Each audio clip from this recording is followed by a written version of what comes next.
Hello and welcome to The Stack. This week we speak with Marie-Pierre Lannelongue on the launch of International. And beloved British bakery chain Gail's now has its own print magazine. Enjoy the show.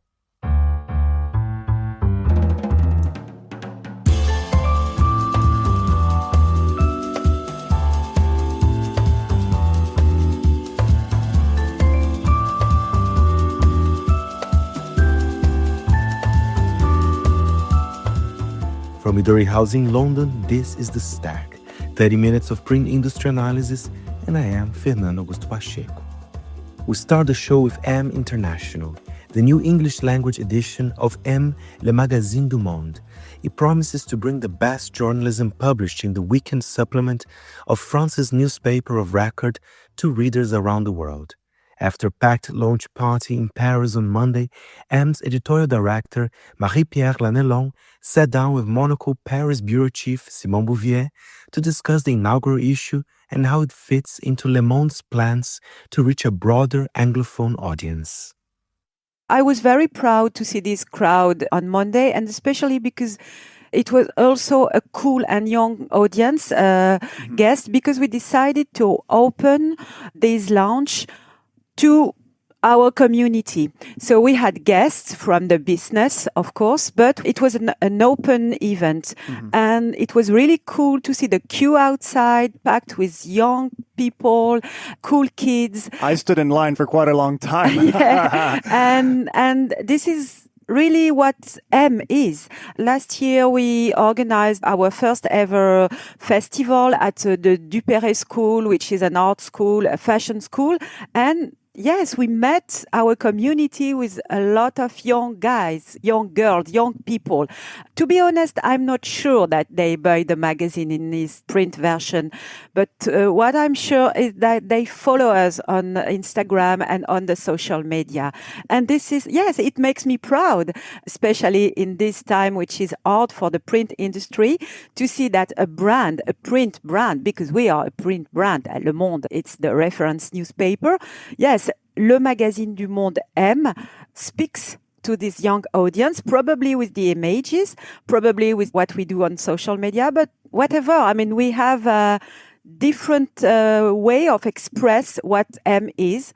And yes, we were pretty proud to see these people. And you should be. I think it's very interesting also that even though it's the launch issue, it says issue number 002 on the cover. That's because back in 2019, there was a one-off collector's edition of Le Magazine du Monde in English. We're looking at it right now. The format has evolved a bit. The older issue is a bit larger than the newer one. Can you tell us about how the experience of the 2019 issue informed what the 2025 issue ended up looking like? I think we were not ready, actually. It was too early. Actually, to be honest, we had an association. We collaborate with our fellow supplement Zeit magazine with Christophe Amand like 10 years ago. He's a friend of the brand as well. Yeah. I'm really a big fan of what they do. And they had this international issue. So we wanted to do the same. As we French, we always want to do the same as the German. They are better than us. We didn't have really a plan. So it was beautiful, but too big. It was an object more than a magazine. And what we want to do is to do a magazine that you read. Yes, you have to have your magazine, go to the cafe and perhaps spend 1 hour reading stories. That's what's important. Le Magazine du Monde is not a coffee table book. It's a magazine. It was beautiful, but we were not ready. And we didn't have this plan of developing the brand. And also, it was 1 year before the COVID. And the COVID occurred. And we decided, before having this international print issue, we decided to develop other things of the brand. So we launched Le Goût de M, which the Taste of M, which is a 100% lifestyle supplement of the supplement, 3 times a year. We launched a podcast, Le Goût de M, as well, and this festival last year. So now we are used to develop the brand, and we were more than ready. I mean, we were ready, more than ready, I don't know. We were ready to properly launch this magazine, and especially also because Le Monde, which is 80 years old now, which is a reference, which is le journal de référence, as we say. France's newspaper of record. Yeah, has launched 2.5 years ago Le Monde in English. That is to say, a version of Le Monde in English, a digital version of Le Monde. So we are now used to deal with our content in France and to properly translate, to give our readers the exact quality of journalism and of writing. So yes, I mean, it's better now than it used to be 6 years ago. And you mentioned Le Goût de M. I want to talk about the format of M International a little bit. It's structured in 4 different sections, and the first section is all about the best of Le Goût de M. It's a compilation of all the best that you published in the magazine in 2024. Yeah. And the first collection is all about Le Goût de M. Can you tell us a little bit more about what it is for an international audience who might not have come into contact with this supplement of the supplement, and how it essentially creates this, I would say, elixir of French aesthetic and cultural sensitivities or sensibilities, I would say. What do you think would speak to an international audience when explaining what it is? Yes, I mean, at the very beginning of M, it was almost 14 years ago, we were a bit, we were Le Magazine du Monde, but Le Monde, it's all about politics, about economy. It's very serious newspaper. And we were a little bit ashamed of being a glossy magazine, of speaking about food and design and fashion and travel, and about expressing what is the taste. But after all those years, we gave the proof that we are able to be as journalists as the people of the daily, to publish very long and serious and well-written stories. And after COVID, we decided that it was time for us to express our taste and to speak to the Le Monde readers about pleasure. Pleasure is good. And we need more than ever pleasure, especially in these really hard times that we all live in all the countries and especially in Europe. So we developed the Taste of M ecosystem. And what we think is that the Taste of M, it's not about telling what is good taste or bad taste. It's not that. It's about telling story about food, about design, about quality, about craftsmanship, so important, especially in these digital times. And also it's all about value, about, of course, what is beautiful, but what is authentic. It's about good products. It's about, no, we don't want to eat strawberries in winter, for example. We want to wait to taste the most beautiful strawberry coming from south of France when it's the season. It's the real luxury. And this is important. And as I always say, I don't want to be too scary to our community or our readers, but I think lifestyle is political, and especially at this time. When I look at what is happening now in the United States with the new Trump administration, when I see Mar-a-Lago, this, golden shining furniture, those faces, those orange faces with the all this, they all look the same with the plastic surgery. Okay, if I could give a definition of what is Le Goût de M, the taste of M, it's exactly the contrary of that. The opposite of Mar-a-Lago, which yes, is ironic because the inspiration for it is Versailles and the French taste from centuries ago, or the deformation of it. They didn't understand. They don't understand what's his French taste. And for example, here I opened the Le Monde M International, and you have this big story on a monastery made by Le Corbusier in the 50s, the architects that your community at knows Monocle probably know. And this monastery where some monks live, offer 2 or, no, I think perhaps 5 rooms you can stay. And this is Le Goût de M. I mean, this is incredible. I mean, for me, I have never been there. But yes, I can say my dream is now to spend a weekend at Le Corbusier Monastery. And the photographs are so lush. And one thing I wanted to ask you, we've been speaking about Le Goût de M, but more generally, the breadth, the editorial breadth that you have, not just in this issue, but in Le Magazine du Monde in general, is pretty astounding. And even the way that you decide to cover different topics, we're just speaking about this monastery with all these lush photos. You also have in the launch edition of M International a profile of Jordan Bardella, the leader or one of the leaders of the Rassemblement National Party, and it has very few photographs and a lot of text. So to you, what is the common thread? What makes for a good Le Magazine du Monde story? Every topics can be covered by M Le Magazine du Monde because it's Le Monde. We can write on everything, even poetry, even migration, even the war, because we follow 2 Ukrainian sisters since the very first day of the Russian invasion.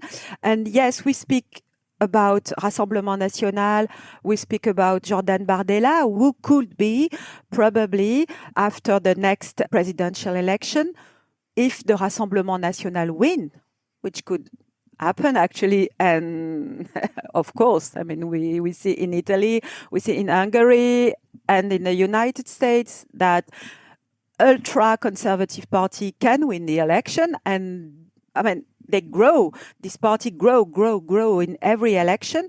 And the election in June, I mean, they were about to go to the power, and he could have been the prime minister of France.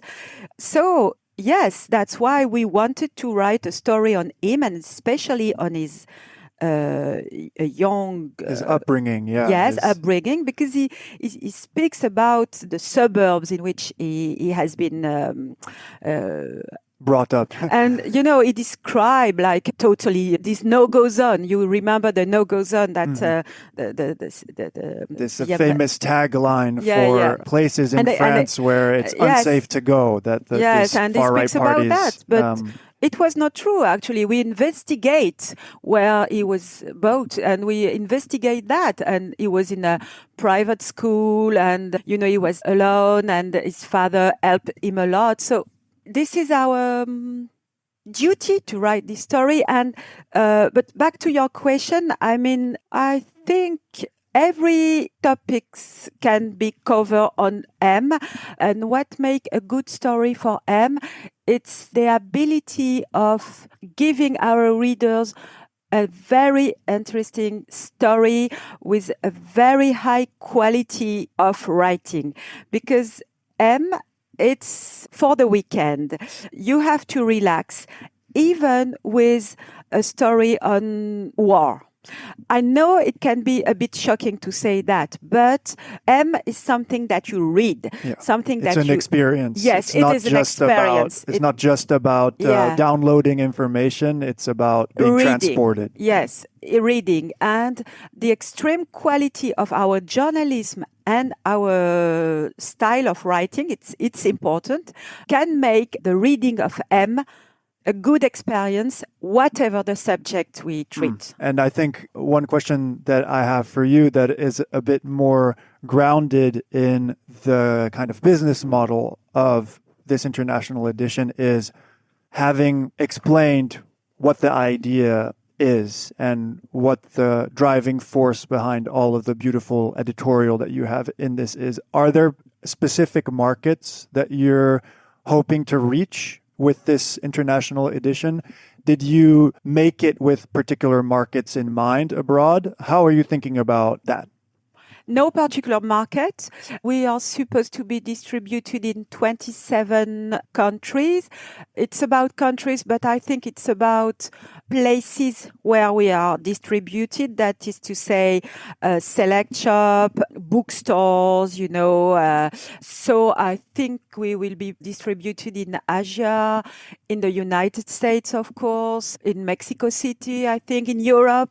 No, we don't have specific markets in mind, but I must say that as I know North America, I imagine speaking to, North American people, but no, it's not just about targeting a specific market. Mm-hmm. What I have to say also is that we're going to have those 2 print issue, like niche magazine, very beautiful.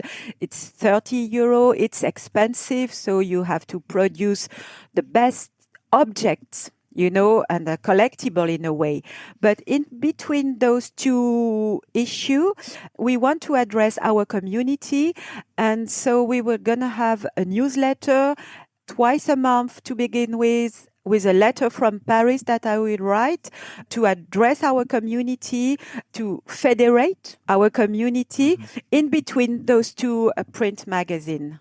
Great. And just one word about how this fits into the broader plans. We mentioned Le Monde in English. You've been steadily growing your Anglophone audience for a while now. What's your assessment of how this outreach to an Anglophone audience has been going, and how do you hope it will evolve in the years to come? I don't know the exact figure, but yes, we are growing in a good rhythm. We are able to translate every day 40 to 60% of our contents with a team of, I think, 10 person, that is to say an editor, like an editor-in-chief, and native editors and journalists and translator, able to once again give our readers the exact quality of Le Monde. And yes, we will continue, and now we continue. The second step is with M, and we translate our different contents, that is to say, because we have, Le Monde publish stories on sexuality, on parenting, as well as politics, as international, as economy. So we are able to offer that wide range of contents. And it's more important than ever to offer a French and European voice, French and European point of view with our culture. It's more important than ever right now because of what is happening with this partnership, even if it's unofficial yet, between America and Russia, between the first power in the world with this country, what is happening to Ukraine, what is happening to Europe. We have to unite. It's a big change and revolution in what is happening now. Sorry to be a little bit serious, but yes, I think that giving the world a French point of view, it's important. Yeah. And it's not about, it's not about like a cultural war. It's not about that. Yes, the world is made of different point of view, of different culture. And yes, Europe has to unite, and France is a big part of this change, of this move. Thank you very much, Marie-Pierre. And M International, it's out now with a beautiful cover of Belgian singer Angèle. J'adore.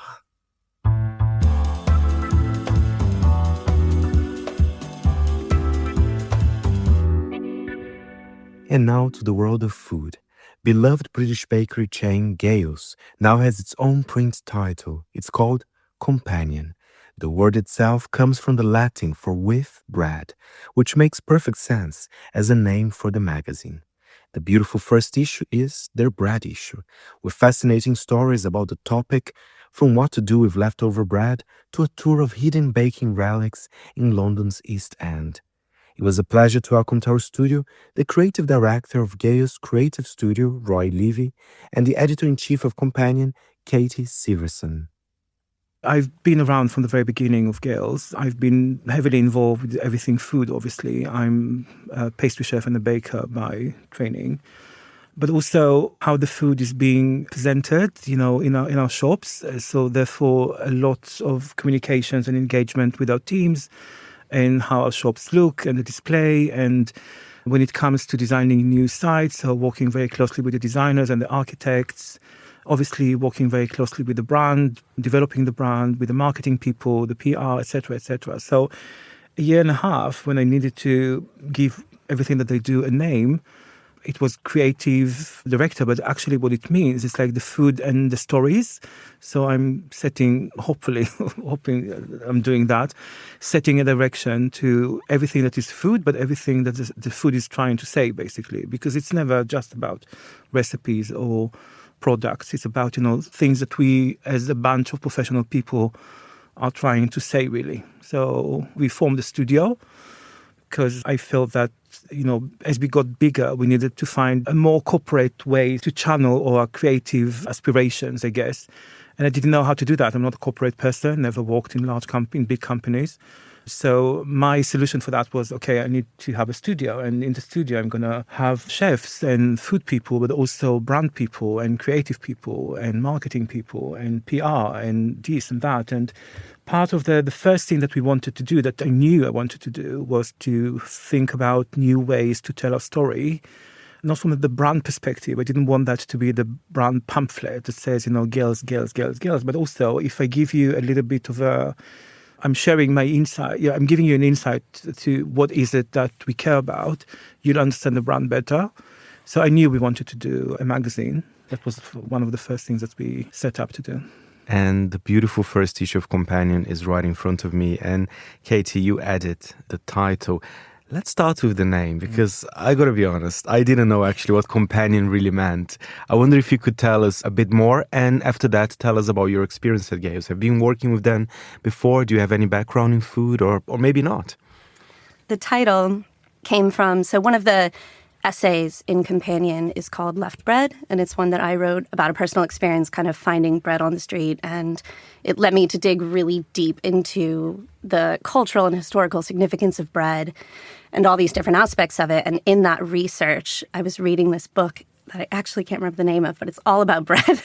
And it mentioned companion and company being from the Latin com and pan, I think, so with bread. And I just really loved that. And I realized, I think, in that moment, how much bread is intertwined in everything that we do, including our language. And so it seemed like we went through a lot of names in the beginning, but this seemed like the natural fit. And have you been working with kind of food, or that's perhaps your first experience with a print title, for example? So my background is actually originally as a chef. And so I've always been interested in food. I worked in restaurants for a long time. I did some private chefing, still do sometimes. And then I started getting into more of the food writing side. And so I've made my own zine a few years ago and done a lot of online journalism. This is my first time really putting together a kind of serious publication, which was really fun to work in the company of Gail's. And Roy, coming back to you, I mean, I shouldn't even be asking that because I know exactly what you did here, but why a magazine? I personally think it makes sense for a brand like Gail's. It's a lovely place. It's so for me it kind of matches, because when you're reading something, it's tactile, it's beautiful, perhaps more than if you did something digital, which is also it's valid. But I wonder, tell us, why a magazine? First of all, because I love magazines. I think magazines is such a beautiful communication tool that I think has a renaissance these days. I think for many years it was a little bit, because of digital and everything, it was forgotten. But I think now I find so much inspiration in magazines. It's such a beautiful way to convey so many beautiful, sometimes unpractical, not very of here and now, a bit more visionary concepts and ideas. And I knew Gail's needed that outlook, the output. I knew that, we don't need to kind of let people know more about what we're busy doing, but more about, where we're coming from and what moves us. I had no idea how to do that. I knew that, I thought Gail's deserved a proper magazine. I think that not Gail's as a brand, but our customers needed to know about us through, a beautiful publication, like a print that you can actually appreciate and see its beauty, but also be inspired by its content. Obviously, never done anything quite like that before, didn't have a budget, didn't have a timeline, and that was the best place to start, really. And then we found each other. I reached out, I think, to you. At the beginning, it was just myself and our team, and then we said, okay, we need something a little bit more serious than that, someone who'd done who's done something similar before already, and we hooked up with Katie. And I think the first thing that I've asked her was to think about, a publication that is from girls but not about girls. So everything, and we just, through lots of conversations, I think she was just sort of out there, collecting, curating, lots of beautiful inside stories, and we ended up with having like this amazing collection of artists and creative people, which I thought, for me, that was the most amazing sort of accomplishment at the end of the obviously we have now a magazine, that's the first thing. But other than that, I think it's being connected with these people. I thought that was very, very moving. And I think this is quite essential for us as a brand in terms of where we are in time. I think people see a lot of girls, which is in the expression of more shops all the time. And I think it's time for people better realize that we are more than just that. There's, the founders are still around. We are real people with real, very, very strong kind of creative drive and very mission-led. Everything that is in the magazine is truly what makes us wake up every morning and do what we do, basically. And I do think the Gail's customer would appreciate that. And I wonder, Katie, can you give us perhaps a preview of the type of stories people might expect at Companion? I had a look. It's, of course, you have lovely recipes in there, but you have beautiful essays, something perhaps a little bit left field that maybe people wouldn't expect, which I think is great. Yeah, I think there's an opportunity in Companion, which Roy's really put forth and envisioned, which was to be creative and explore things on a level that maybe you don't in mainstream media. And so for us in this first issue, bread, we wanted to really just take bread as far as we could take it and really stretch the metaphor of bread and the significance of bread. So we did that in a lot of ways. I think we have an essay on the terroir of wheat, which was really cool, kind of talking about the flavor of wheat, which flour doesn't get enough credit for having flavor, I think. We spoke to Vanessa Kimball about baking as medicine, which is quite cool. And we've got poetry and short fiction recipes, like you said, which... Very useful ones, like what to do with stale bread. That's generally very useful. I'll be using some of the advice. Yeah, that was really fun as we were realizing, how much bread is wasted and what can we do with it. And it turns out historically, people knew a lot of what to do with it, and they have lots and lots of recipes. So we played with that, and we went to kind of the regional cuisines of Italy to inspire it, which was, really fun. Amazing. And Roy, what's the plan with the magazine? Because at the end, it's saying there will be another issue coming out in autumn, which is amazing. And will people be able to buy a Companion at Gail's? Will you guys be selling at newsstands? So I wonder if you can tell us a bit more about that. Yeah, we set ourselves to have 2 Companions every year. Good. We're hoping to have one for autumn, the second issue, and hopefully another one, I think, spring or summer. The idea is to make space in our walls, in Gail's world, which is very busy and hectic, as you can imagine, normally, make room and way and place for all this sort of beauty to be curated, processed, and then produced. I think it's essential for what is it that we're trying to do. There's no meaning for us kind of being so big or successful if we don't put something behind it. And I think staying committed to having these publications being published, and we're looking into writing more books, and we are basically just making our world slightly bigger, and we want to engage with our customers in richer way, finding more ways to kind of do that. That's the promise. Thank you very much, Roy and Katie. For more on Companion and Gail's, go to gails.com. And that's it for this week's show. My thanks as ever to our editor, Jack Jewers. Any comments or queries, feel free to write to me, Fernando, at fp@monocle.com. And remember, we're back next Saturday at 10 a.m. London time. And meanwhile, you can always listen again at monocle.com or subscribe to the show on Apple Podcasts and Spotify. You can also subscribe to Monocle Magazine on our website. You've been listening to The Stack. I'm Fernando Augusto Pacheco. Until next time, it's goodbye from me.